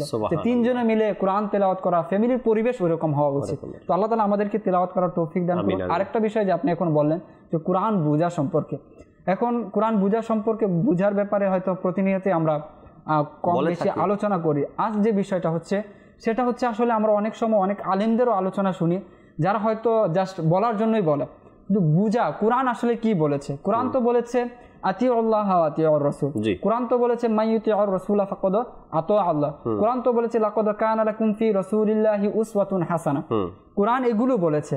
এখন অনেককে বলতে শোনা যায় যে আল্লাহ এবং রাসূলের নাম যদি একসাথে চলে আসে তাহলে নাকি মাআযাল্লাহ শিরিক হয়ে যাবে। এখন সেগুলোকে হটানোর চিন্তা ভাবনা তারা করছে। তো কোরআন যদি এরকম হয় যে একসাথে আসলে শিরিক হয়ে যেত, কোরআনের মধ্যে তো অহরহ আতিউ আল্লাহ আতিউ রাসূল এসেছে, মাইয়ুতিউ রাসূল ফাকাদ আতা আল্লাহ এসেছে, ঠিক আছে। আবার কেউ বলে যে শুধু কোরআনের উপর আমল করলে হবে, আর কোনো কিছুর উপর আমল করতে হবে না, দেখারও প্রয়োজন। তাহলে লাকাদ কানা লাকুম ফি রাসূলিল্লাহি উসওয়াতুন হাসানাহ এর অর্থ কি আসবে? সুতরাং কোরআনকে আগে আমাদের বুঝতে হবে। আপনি যদি এটাই বলেন যে একসাথে দুটো নাম আসলে শিরিক হয়ে যাবে, তো মেমোরি তো আমাদের একটাই না, সেখানে আল্লাহ তাআলার নাম সেভ করা, সেখানে রাসূল সাল্লাল্লাহু আলাইহি ওয়াসাল্লাম সেভ করা। মেমোরিকে কি করবেন এখন? ডিলিট করে দেন, আপনার মেমোরি সরিয়ে দেন মাথা থেকে। দিল আমাদের একটা, সেখানে আল্লাহ তাআলার ভালোবাসা, সেখানে হুজুর সাল্লাল্লাহু আলাইহি ওয়াসাল্লামের ভালোবাসা, যে ভালোবাসার কথা হুজুর সাল্লাল্লাহু আলাইহি ওয়াসাল্লাম বলেছেন যে তোমাদের সন্তানদেরকে আল্লাহ এবং তার রাসূলের ভালোবাসা শিক্ষা দাও। তো ভালোবাসাটা কোথায় শিক্ষা দিবে? দিল কি দুইটা আছে? দুই জায়গায় শিক্ষা দিবে? দিল তো একটাই, একই দিলের মতো, একই কান দিয়ে প্রবেশ করবে, একই আওয়াজ ঢুকবে, একই মস্তিষ্কের মধ্যে বসবে, একই হৃদয়ের মধ্যে গাঁথবে আল্লাহ ও তার রাসূলের নাম একই। তো সে আমাদের বুঝে আসলে কথা বলা উচিত। আগে কোরআনকে বুঝুন, তারপর তাবলীগ করার যে বিষয়টা রয়েছে, এই যে শেষ জমানায় আছে না যে নিজে গুমরা হবে অপরকে গুমরা করবে, সেই বিষয়টা থেকে আপনিও বাঁচার একটু চেষ্টা করুন যে আমি আসলে কোরআন থেকে কি বুঝলাম এবং মানুষকে কি বলছি। যে একটা জিনিসকে আঁকড়ে ধরার জন্য তো ইগো আপনার মধ্যে তো কাজ করছে না। তো কোরআনকে বুঝা, কোরআনের শুরু থেকে শেষ পর্যন্ত আল্লাহ তাআলা কোরআনে কি শিক্ষা দিয়েছেন? আল্লাহ তাআলা শিক্ষা দিয়েছেন ইয়া আইয়ুহাল্লাযীনা আমানু লা তাকুলু রাঈনা ওয়া কুলু উনজুরনা ওয়াসমাউ। কোরআন আমাদেরকে কি বলছে? কোরআন তো আমাদেরকে এই শিক্ষা দিচ্ছে যে হুজুর সাল্লাল্লাহু আলাইহি ওয়াসাল্লামের আওয়াজের ন্যায় যেন আমাদের আওয়াজ না। হুজুর আমরা যেভাবে একজন আরেকজনের সাথে কথা বলি, জি। হুজুর সাল্লাল্লাহু আলাইহি ওয়াসাল্লামের সামনে কথা বলে যেন এরকমটা না হয়। কুল ইন্নামা আনা, আমাদের আওয়াজটা থাকবে হুজুর সাল্লাল্লাহু আলাইহি সাল্লামের আওয়াজের চেয়ে নিচু। কেন বলা হয়েছে এগুলো তো বুঝতে হবে না। কুল ইন্নামা আনা বাশারুন বললে তো হয়ে যেত, মিসলুকুম কেন বলা হয়েছে তো বুঝতে হবে, তারপরে না আমাদেরকে প্রচারটা করতে হবে। তো এই জন্য বলছি যে কোরআনকে বুঝা, যারা সাধারণ মানুষ আছে তাদের প্রতি তো আমাদের দাওয়াত থাকে যে কোরআন বুঝে পড়ুন, এবং যারা আমরা তাবলীগ করছি, দিনকে পৌঁছাচ্ছি, তাদের প্রতিও এই আহ্বান যে কোরআনকে পরিপূর্ণভাবে বুঝা, যে চোখ দিয়ে, যে কান দিয়ে, যে মন দিয়ে, মস্তিষ্ক দিয়ে আইম্মায়ে কেরামগণ বুঝেছেন, যে মস্তিষ্ক দিয়ে আমাদের পূর্ববর্তী বুজুর্গগণ বুঝেছেন, সেই মস্তিষ্ক দিয়ে সেইভাবে বুঝার আল্লাহ তাআলা আমাদেরকে তৌফিক। আল্লাহ তাআলা যে উদ্দেশ্যে কোরআনে পাককে নাজিল করেছেন, আল্লাহ রসুল যে কোরআনে পাকের প্রচার প্রসারের কথা বলেছেন, সাহাবা একরাম যে কোরআনের পথে চলেছেন, এরপরে তাবেইনগণ, তাবেইনগণ, এরপরে যত আউলিয়া একরামগণ কোরআনের পথে চলেছেন, আমাদেরও উচিত সেই সিলসিলা, সেই পথকে অনুকরণ করা। আর যদি ওই পথ থেকে আমরা সরে গিয়ে নিজের ইচ্ছা মোতাবেক আমরা প্রচার প্রসার করতে যাই, তবে নিজেরও ঈমান যাবে, এবং আমার কথা শুনে যারা ঠিক বলবে, তাই না, আমার কথা শোনার পরে যারা ঠিক বলবে তাদেরও গেল। একটি কিতাবের মধ্যে পড়ছি যে আল্লাহ তাবারক ওয়া তাআলা একটা পথ দেখালেন, একটু সামনে গিয়েই একটা পথ বামে গেল, একটা পথ ডানে গেল। ডানে যেই পথটা গেল ওটা জান্নাতের দিকে গেল, আর বামে যে পথটা গেল এটা জাহান্নামের দিকে গেল। তো শয়তান ইবলিশ দুই পথের মাঝখানে দাঁড়িয়ে যাবে, ডান দিকে কাউকে যেতে দিবে না, বাম দিকে সবাইকে ঘুরিয়ে দিবে, বলবে এদিকে রাস্তা শেষ হয়ে গেছে, তোমরা সবাই বাম দিকে যাও। যখন বাম দিকে সে নিতে সফল হবে, যাদেরকে নিতে সফল হবে তারা সবাই কোথায় যাবে? জাহান্নামের দিকে যাবে। এই জাহান্নামের পথে আপনার যাওয়ার ইচ্ছা, আপনি যান, কিন্তু সাধারণ মানুষকে কেন নেবেন? সাধারণ মানুষকে নেওয়ার কোনো মানেই আসে না। এজন্য বলবো যে মোতালিব এই যে কথাগুলো বললেন, আগে কোরআনকে বুঝি, আমরা আগে কোরআনকে বুঝি, এরপরে এই কোরআনের প্রচার প্রসার এইভাবে কোরআন যেভাবে সেভাবে করি। নিজের মতো করে উল্টা সিধা করে সাধারণ মানুষকে ধোকা দিয়ে তাদেরকে গোমরা করে, তাদেরকে পথ ভ্রষ্ট করে, কোনো লাভ আপনার নেই। না দুনিয়াতে আপনি লাভবান হবেন, না আখেরাতে। দুনিয়াতে আপনি অপদস্থ, অপমানিত, আজকে না হয় কালকে আপনার তকদিরে লেখা হয়ে গেছে। যদি আপনি কোরআনের ভুল ব্যাখ্যা করেন, কোরআনের ভুল ব্যাখ্যা মানুষের সামনে প্রচার করেন, ভুল মানুষকে বুঝান, হক তো আদায় করতে পারেননি কোরআনের, কিন্তু আপনার লাঞ্ছনা দুনিয়াতে সেটা লেখা হয়ে গেছে। আজ না হয় কাল কোরআনকে অবমাননাকারীদেরকে তাদের কথা কিতাবের মধ্যে বর্ণিত রয়েছে, তাদের কথা উল্লেখ রয়েছে ইতিহাসের মধ্যে। কোরআনের সাথে অবমাননা করার কারণে তাদের এক একজনার দুনিয়াতে এক এক রকমের লাঞ্ছনা শাস্তি তারা পেয়ে গেছে। আপনার সাথেও এমন হবে যদি আপনি কোরআনের হক আদায় না করে, কোরআনের ভুল ব্যাখ্যা করেন, ভুল তাফসির করেন, ভুল মানুষকে বোঝান। আল্লাহ তাবারক ওয়া তাআলা আমাদেরকে আজকে যে বিষয় কথা শুনলাম, কোরআনের হক সমূহ সঠিকভাবে কোরআনের হক যেন আমরা আদায় করতে পারি, সে আলিম হোক, হাফিজ হোক, কারি হোক, আর সাধারণ মানুষ হোক, আমরা নিজ জায়গা থেকে আমার ভিতরে যতটুকু আছে ততটুকু দিয়ে যেন আমি কোরআনের হকটা আদায় করার চেষ্টা করি। আল্লাহ পাক আমাদেরকে বোঝার এবং আমল করার তৌফিক দান করুক। আমিন বিজাহিন নবিল আমিন সাল্লাল্লাহু তাআলা আলাইহি ওয়াসাল্লাম। আগামী পর্বে দর্শক নতুন কোনো বিষয় নিয়ে, নতুন কোনো টপিক নিয়ে আলোচনা করব রহমতপূর্ণ প্রভাত এই অনুষ্ঠানে। ততক্ষণ মাদানী চ্যানেলের সাথেই থাকুন। সাল্লু আলাল হাবিব সাল্লাল্লাহু তাআলা আলা মুহাম্মদ সাল্লাল্লাহু তাআলা আলাইহি ওয়াসাল্লাম। রহমত পূর্ণ হোক প্রভাত আমার, তাহাজ্জুদ আর ফজরের অভ্যাস আছে যার, রহমত পূর্ণ প্রভাত হয় তার।